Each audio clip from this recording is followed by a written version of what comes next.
Nos hemos quedado con algunas estructuras de redes recurrentes un poquito más complejas. Nos faltó igual mencionar lo que serían las redes bidireccionales. Entonces, en una red bidireccional lo que va a pasar es que vamos a tener contexto hacia la izquierda y hacia la derecha. Entonces vamos a tener activaciones hacia la derecha y hacia la izquierda. Como se ve bien en el gráfico, los vectores, o sea, tienen esta flecha indicando para qué sentido circula la información. Vamos a tener activaciones que van a ir secuencialmente, como se formó la oración. Entonces, hola, me llamo Pedro, por ejemplo. Hola, me llamo Pedro. Y que van a recorrer la oración en este sentido. Sin embargo, son bidireccionales. Va a haber también activaciones que van a recorrer en el sentido opuesto. ¿Qué logramos con esto? Vamos a lograr captar información de los dos extremos y en ambos sentidos, hacia la derecha y hacia la izquierda. Entonces, si nosotros, por ejemplo, hicimos una oración como mi amigo Pascal,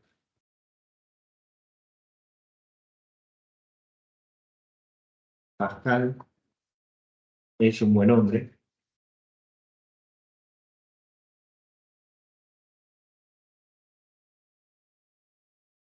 Si yo quisiese saber si Pascal es la unidad de Pascal o es una persona, debería tener información hacia la derecha y hacia la izquierda. Porque si con mi amigo Pascal, podría decir, es una buena unidad de medida, por decir algo. Pero es un buen hombre. Entonces, tengo información hacia la derecha y hacia la izquierda que me dan el significado sobre quién es Pascal. Entonces, si nosotros, por ejemplo, quisiésemos hacer un algoritmo que fuese palabra por palabra y me dijese si tengo un nombre o no, que se conoce como NER, que sería Name Entity Recognition, o sea, reconocimiento de las identidades, o sea, de las entidades. En este caso, Pascal va a depender de lo que está a la derecha y a la izquierda. Entonces, las redes bidireccionales tienen esa ventaja con respecto a las que ya vimos previamente, porque van a tener información en ambos lados. Las que vimos antes lo único que hacían era tomar información hacia la derecha. Entonces, el Pascal solo iba a tener información sobre mí y a mí, pero no iba nunca a saber que era hombre. Entonces podemos entrar en duda si en verdad era la unidad Pascal o era una persona que se llama Pascal, por dar un ejemplo. Este tipo de sistemas y de arquitecturas se pueden extrapolar a redes GRUB y LSTM. O sea, podríamos tener redes GRUB y LSTM bidireccionales. O sea, al principio no nos vamos a entender mucho en la matemática, pero al principio el funcionamiento es el mismo. O sea, tenemos un LSTM que va mandando información hacia la derecha y otra LSTM que va mandando información hacia la izquierda. Y entre esas dos, lo que van a terminar haciendo es formando una salida. O sea, después lo que habría que hacer es concatenar eso y mandarlo a un set de pesos para terminar sacando mi salida. Pero la idea es que voy a tener datos hacia la izquierda y hacia la derecha. ¿Eso se entendió? Oh, perfecto. Es mucho mejor una bidireccional de la una. ¿Unidireccional? Sí, pero no. Vos pensás que si, por ejemplo, vos estás generando texto, o sea, si estás en el auto. ¿Vieron cuando escriben en WhatsApp que, por ejemplo, les intenta predecir la palabra que viene? Ahí no podemos usar una bidireccional, porque si nosotros queremos predecir la palabra que viene, no tengo el final de la oración. O sea, tengo hasta donde se generó hasta este momento. O sea, si yo escribía acá, hola, me llamo, no voy a tener información sobre lo que viene después. Entonces, este Pedro no tendría sentido verlo hacia la izquierda, porque es la misma información que tengo hacia la derecha. Sin embargo, si tuviese información acá, y lo que hiciese sería, por ejemplo, un autocorrector de texto, como hace el Word, ahí capaz que tiene un poquito más de sentido por una bidireccional, porque si quiero corregir la palabra Pedro, voy a tener que ver lo que está a la izquierda de Pedro y a la derecha de Pedro. No solo lo que vino antes, sino también lo que vino después. Pero en algunos casos, o sea, no voy a tener esta información que viene después. Si estoy generando en el momento, como hacen los modelos de lenguaje grandes, al estilo de ChatGPT, no voy a tener lo que viene después de mi palabra, sino que voy a tener todo lo que vino antes, pero nunca lo que vino después. ¿Y ese tipo de modelo siempre empieza de los extremos o puede arrancar del medio? A ver si me va. ¿En qué sentido como que empieza en los extremos? En el ejemplo del nivel Pascal es un buen modelo. Sí. ¿Podrías arrancar de Pascal si quisieras? Así es, o sea, en realidad, el diagrama fíjate que tiene una X y esa X se cambia tanto un bloque azul a un bloque rojo. Eso representa que o sea, mi X va a ser mandada hacia la derecha y mi X va a ser mandada hacia la izquierda. Esto pasa en la X1, el X2, que es una X del medio, y el X3. Vos lo que decías era que, por ejemplo, lo único mandable era la X1 y X3, o sea, la de los extremos, la de extremo a la derecha y extremo a la izquierda. Pero el X2 también la mando. La X2 va a entrar en el momento 2 y la voy a mandar para la izquierda, pero encima para la derecha. O sea, el sentido de la recurrencia sigue siendo el mismo, porque voy a tener que ir en cada momento, voy a tener una entrada, y esta entrada la voy a tener que mandar para la izquierda y para la derecha. Pero a lo que le llegue esta entrada va a ser información de la izquierda y de la derecha. En este caso, como hombre era lo que le importaba y amigo, eso es lo que le intentaría llegar a Pascal. Bueno, el tema hoy entonces, sí. Pues en programación donde vimos interfieren nosotros, o sea, como un código o una función de una parte de modelo. Pues. Más o menos, o sea, tiene un poco más de complejidad también en la matemática porque pensá que ahora vamos a tener que tomar derivadas para la derecha y para la izquierda. O sea, la propagación trasera se va a tener que hacer para todo lo que propaga hacia la derecha y para todo lo que propaga hacia la izquierda. O sea, cambia un poco la formulación de cómo se propaga. ¿Se acuerdan del gráfico que les había mostrado hace unas clases? Que era cómo se propaga el costo con un montón de flechas. Bueno, eso va a pasar en ambos sentidos. O sea, va a pasar hacia la derecha y hacia la izquierda. Es bastante engorroso de ver, así que yo no me metería en eso, pero bueno, la lógica es esta, que la información va a ir hacia la derecha y hacia la izquierda. Después, cómo aprende otra vez el algoritmo, se lo dejamos a que lo hagan las librerías, porque en sí lo que hay que hacer es computar derivadas, que se propagan hacia la derecha y hacia la izquierda para que así todos mis celditas empiecen a aprender contexto, y algunas se especifiquen en contexto hacia un sentido y otras para otro sentido. Bueno, entonces sí, formalmente el tema de hoy eran los word embeddings, que es cómo vamos a encodear las palabras. Porque, si somos sinceros, cuando estábamos trabajando con visión por computadora, que era también un problema así humano, era el tema de las imágenes, era bastante fácil encargarnos de cómo representar las imágenes, porque las imágenes tenían RGB, o sea, la verdad que no nos la complicaban mucho porque ya de por sí las imágenes nos encodeaban en tres canales, uno rojo, uno verde y uno azul, la representación de una imagen. O sea, todos los colores se pueden representar con una composición de rojo, verde y azul. Es un poquito bastante más complicado con las palabras porque o sea, no tenemos una representación así física de lo que es una palabra, porque el lenguaje natural justamente lo construimos nosotros los humanos. Entonces, va a haber que darle una vuelta de todo.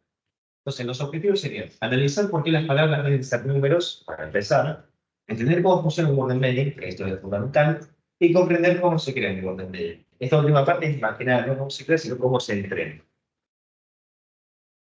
Entonces, habíamos visto hace bastante que lo que podía hacer es crear un vector llamado OneHot, en el que yo solo ponía en uno lo que quería representar y el resto en cero. Entonces, por ejemplo, si hablo de la palabra hombre, la voy a escribir como O grande 533. ¿Esto qué significa? En la posición 533 de mi vector va a haber un 1 y en el resto un 0. Entonces, el hombre se corresponde con un 1 en la posición 533. Esa sería la representación de la palabra hombre para mi sistema. Mujer sería O grande 347. Esta O sería de one shot. Entonces decimos, en el one shot tengo algo en la posición 533. Y en este one shot tengo algo en la posición 347. Nótese que la longitud de este y este, o sea, el hombre y mujer, son exactamente lo mismo. O sea, los vectores son de misma longitud, lo único que cambia es dónde está el 1. Y el resto va a estar en ceros. Un pequeño problemita de esto es que no vamos a tener mucha relación entre palabras. O sea, no me da bastante información que haya un 1 en la posición 533 o que haya un 1 en la posición 347. O sea, efectivamente va a representar que entró la palabra hombre y entró la palabra mujer, y eso está excelente. O sea, ya solucionamos el problema de cómo representar palabras a números.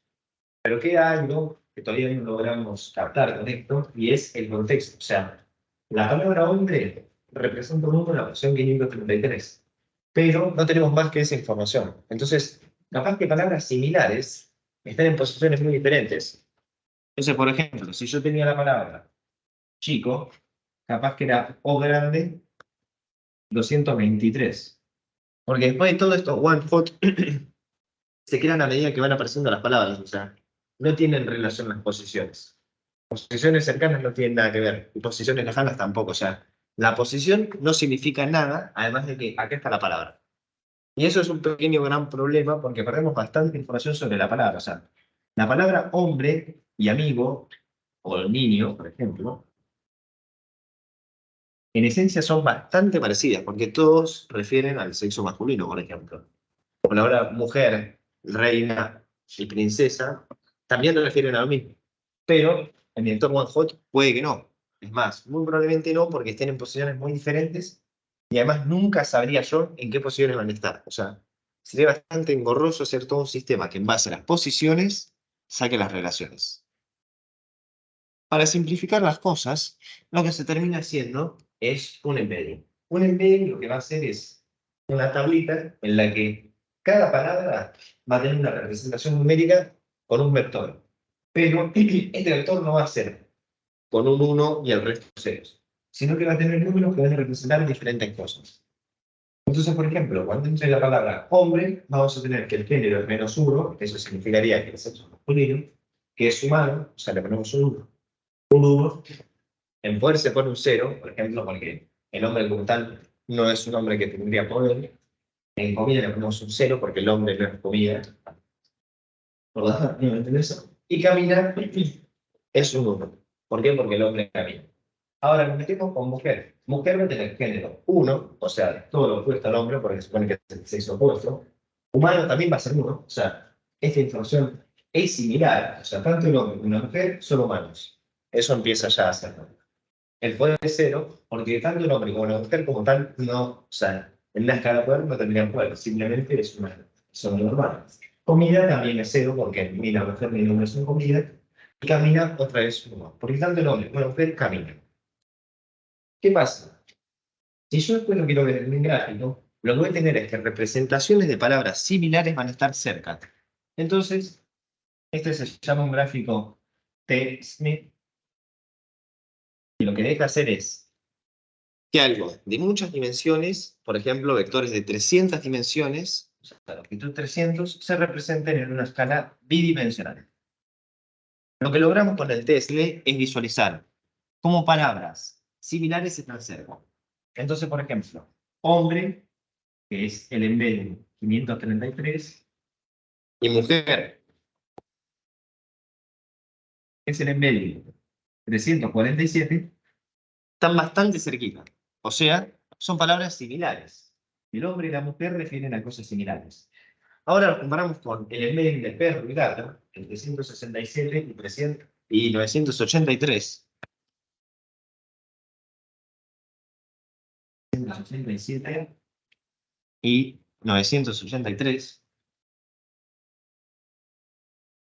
Y nos damos cuenta que hay gran distancia entre los embeddings, lo cual termina significando que el hombre y la mujer no tienen nada que ver o sea, en cuanto a representación, en cuanto a lo que significan, con el perro y el gato. Eso ya empieza a cerrar, porque tiene bastante sentido que cuando nosotros hablemos de hombre, y para cuando nuestro sistema le entre la palabra hombre, no, o sea, no asimile con perro, ni con gato, pero sí con mujer. O sea, si en vez de ponerme, mi amigo Pascal es un buen perro, o sea, me hubiese puesto mi amigo Pascal es un buen hombre, habría una gran diferencia. Pero si me pusiese mi amigo Pascal es una buena mujer, la verdad que no hubiese cambiado tanto. Pero sí se hubiese puesto gato o perro, por ejemplo, ¿no? O sea, capaz que el error hubiese estado que debía haber dicho mi amiga Pascal es una buena mujer o mi amigo Pascal es un buen hombre. Pero no hubiese sido tan grave, por ejemplo, el error como si hubiese puesto mi amigo Pascal es un buen tractor. Hay gran diferencia y ahí es donde yo quiero captar el concepto o el significado de la palabra. Sí. Esas clasificaciones que das, ¿no? Que tienen que ser tipos -1, 0, 1, puede ser. Son cualquier valor. Generalmente se lo trunca para que estén valores entre -1 y 1. Y bueno, no, o sea, no queda más que esto. O sea, ¿cómo vos sabés en qué valor está entre -1 y 1? Eso se lo vas a dejar específicamente a que lo aprenda el Word Embedding.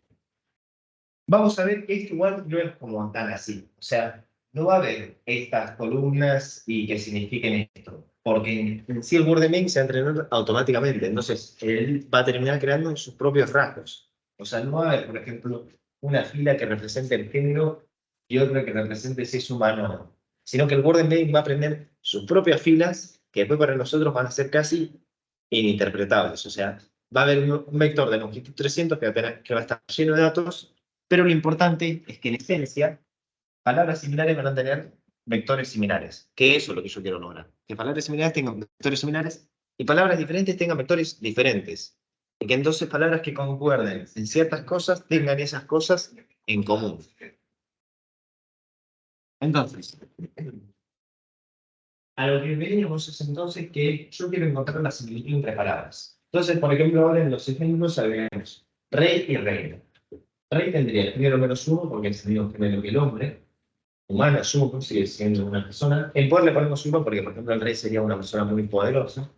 En edad le ponemos 0,7, en el sentido de que generalmente es alguien más viejo. Y en camino le ponemos un 1 porque también camina.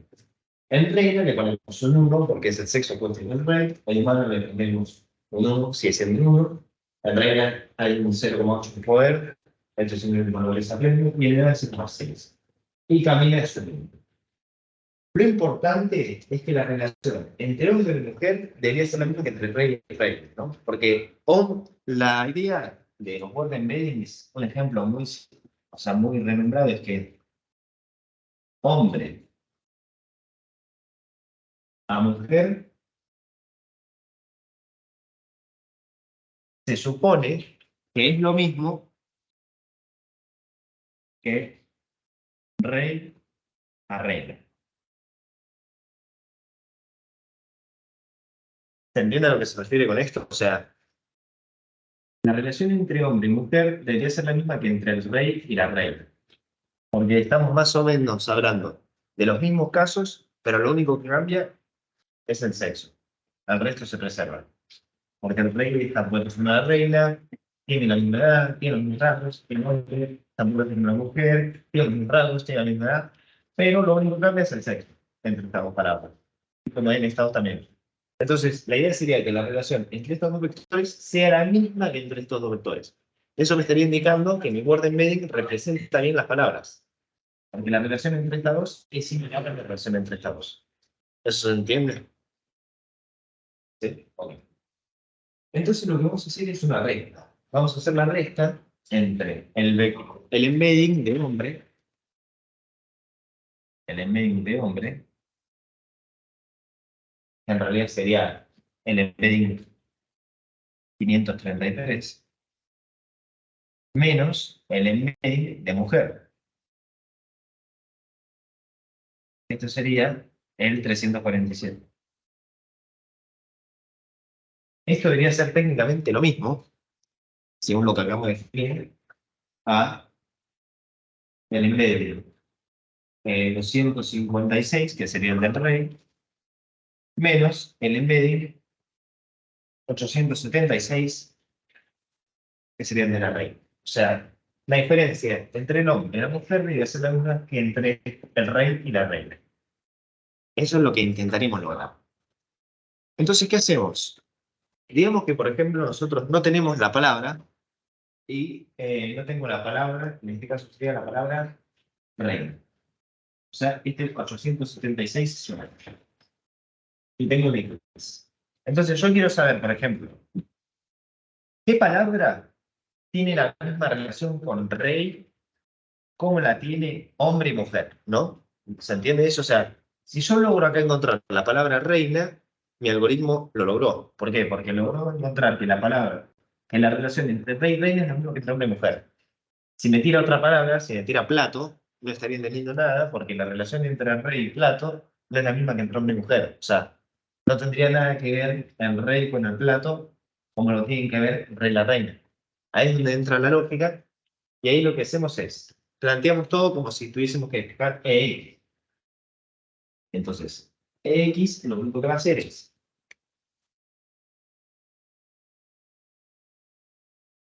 el embedding de la mujer más el embedding del rey menos el embedding del hombre.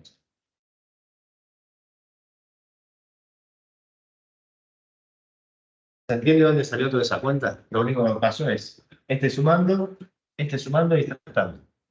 Un despeje normal. Lo que entonces nosotros vamos a hacer es encontrar los dos vectores, en realidad el vector que tiene la mayor similitud con esto. O sea, si X significa esto, yo quiero buscar el vector que sea lo más parecido a esto. No, porque capaz que literalmente no tengo un vector que sea el producto de hacer todo esto. O sea, ¿se entiende? O sea, capaz que no tengo un vector que sea exactamente el embedding de la mujer más el embedding del rey menos el embedding del hombre. O sea, capaz que no machean exactamente los números. Entonces lo que hago es definir una función similitud. Entonces lo que digo es busco una similitud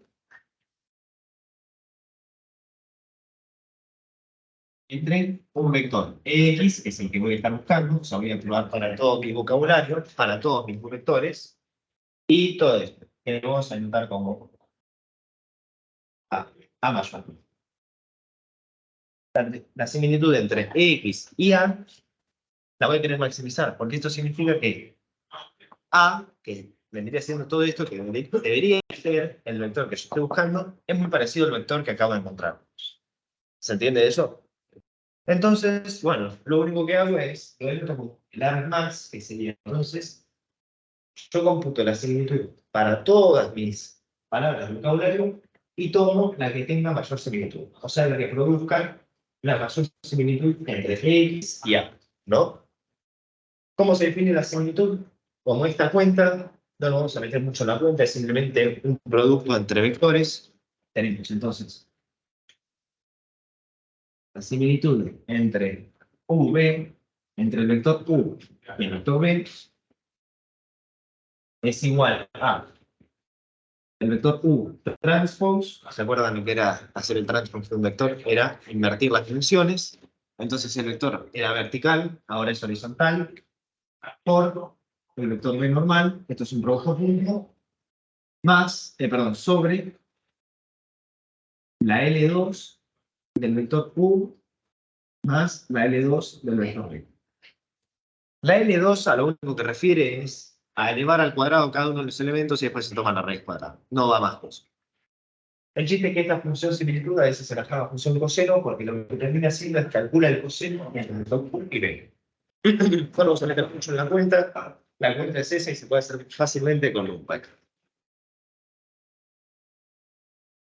¿Qué termino obteniendo entonces al final? Una matriz de embeddings, en la que tengo en cada una de mis columnas una palabra diferente y en cada una de las filas un rango diferente. Entonces, por ejemplo, si mi vocabulario es de 10.000 palabras, o sea, si tengo 10.000 palabras en mi vocabulario, voy a tener 10.000 columnas. Cada una columna es una palabra diferente. Voy a tener 300 rangos, voy a tener 300 filas en las que cada una es un rango diferente. ¿Qué significa cada uno de esos 300 rangos? Yo no voy a tener la menor idea, porque voy a dejar que lo aprenda solo el algoritmo y lo único que voy a intentar hacer es maximizar esta similitud. Entonces, esto termina siendo significativo. Hay una forma simple de obtener el embedding de una palabra X. Es que si nosotros tenemos el vector one hot de esa palabra X, o sea, un vector de longitud 10.000 en la que hay un 1 en la posición X, lo que podría hacer es multiplicarlo por mi matriz de embeddings y entonces lo único que termino sacando es la columna X. ¿Se entiende esa parte? O sea, tenía yo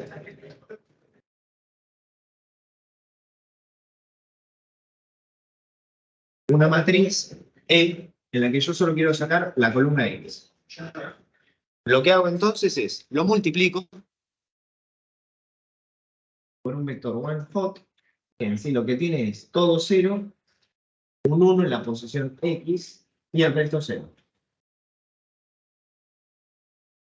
¿No? Entonces esto lo que termina haciendo es que multiplico esto por 1 y el resto por 0. Entonces esto se va. Y me termino quedando con X. O sea, el embedding de mi palabra X. ¿Esa parte se entendió o quedó en un... Perfecto. Y bueno, esta es la última parte de los word embeddings, que es cómo los aprendemos. Como los word embeddings, yo lo único que voy a hacer es mandarlos a que se aprendan solo por máquina. Lo que voy a tener es que formular el problema de una forma un poco más. Digamos que yo tengo una frase, yo quiero comer una pizza de queso, y lo que quiero hacer es predecir la palabra queso. Pero ¿en base a qué? En base a las 4 palabras que quiero antes. Entonces, ¿qué voy a entrar? Voy a comer una pizza de queso. Entonces, esas palabras, lo que voy a hacer es tomo la representación one hot de cada una de esas palabras, o sea, la representación one hot de comer de una, de pizza, de, lo multiplico por el embedding, como ya vimos antes, ¿se acuerdan que eso me termina sacando el embedding? Entonces, ¿qué pasa? Termino sacando el embedding de comer, el embedding de una, el embedding de pizza y el embedding de. Esto lo mando a una red neuronal de no muchas capas, poquitas capas, y esto lo mando a una activación softmax. Que esta activación softmax tiene 10.000 neuronas, porque lo que voy a intentar decir es una de mis 10.000 palabras, ¿no? O sea, tengo una capa, bueno, lo usamos acá, tengo una capa bastante grande que tiene 10K neuronas. ¿Por qué? Porque tengo 10K palabras, ¿no? Si tengo 10.000 palabras, hay 10.000 posibilidades de predicción. Entonces, ¿qué pasa? En base a lo que yo prediga, o sea, yo tengo que sacar una predicción de todo esto, porque después todo que tengo números, estos números se mandan a la red neuronal, la red neuronal se manda a la activación softmax, la activación softmax va a tomar un número. Lo que voy a hacer es computar el costo y el los propagos de forma precisa. Por esto que termino logrando actualizar la matriz de embedding. ¿Puedo actualizar la red neuronal? Sí. Pero también voy a actualizar la matriz de embedding. Entonces, la matriz de embeddings, que al principio yo la inicialicé con números aleatorios, después la voy a ir actualizando para que, dado estos embeddings, el red neuronal logre computar algo importante para mandarse los softmax para predecir la palabra que yo quiero. Y así es como se aprenden los word embeddings, por ejemplo. Estos serían de los más básicos. Después vamos a hacer otros, pero bueno. Los más básicos serían estos. Tengo el one hot, que se multiplica por la matriz. De esto se saca la representación de la palabra, de las palabras que yo quiera. Acá, por ejemplo, son las 4 palabras que vienen antes. Podría ser 2 palabras a la derecha, 2 palabras a la izquierda, como uno quisiese, o la última palabra, o 3 palabras a la izquierda. Lo que ustedes quisiesen. Acá se dijo que las 4 palabras que vienen a la izquierda van a servir para predecir lo que está a la derecha. Y esto lo corro por billones de palabras, literalmente. Entonces, esto lo hago 10 billones de veces en escala corta, que sería 10.000 millones de veces. Entonces, tengo un modelo muy robusto que ya tiene embeddings de las palabras. Y entonces, dado los embeddings de la palabra, va a poder predecir la palabra que sigue. No me interesa tanto eso, sino que me interesa después llevar los embeddings, ¿no? Me interesa llevar esta matriz y usarla para mi aplicación final. No tanto usar este modelo. Porque si yo quiero usar otra arquitectura, como una red neuronal recurrente, no podría acá. Entonces lo único que hago es, me llevo esta matriz de embeddings que ya aprendí y la marco para el problema que yo quiera. Entonces, dado una palabra, ya tengo como 5 de ellos. ¿Entendido? Y es por eso que, bueno, en parte, no, o sea, va a ser más complicado de entender qué significa cada rastre, porque se lo dejamos a que lo aprenda solo con entrenamiento. O sea, puede significar casi cualquier cosa. Solo podemos usar softmax en vez de solo uno. Podemos usar Sigmoid. Sigmoid no, ambos son iguales entre el 0 y 1. Pero Sigmoid es para 2 casos, softmax es para cada caso. Mientras Sigmoid lo que hacía era esto, pero solo tenía 2 clases, o sea, era 0 o 1. Softmax hace esto, pero lo tiene que hacer cada vez. Lo tiene que hacer 10.000 veces porque tenéis 10.000 palabras a predecir. Ya no tenés perro o gato. Tenés Pedro, me llamo, dije, comí, corrí. O sea, todas las palabras que vos te puedes imaginar, las 10.000 palabras, tenés que hacer esto. Sigmoid no hace falta, softmax sí. ¿Se entendió todo eso? Sí. ¿Qué quedó claro? No, es mucho. A ver. Ok. Cualquier cosa están subidas en las presentaciones.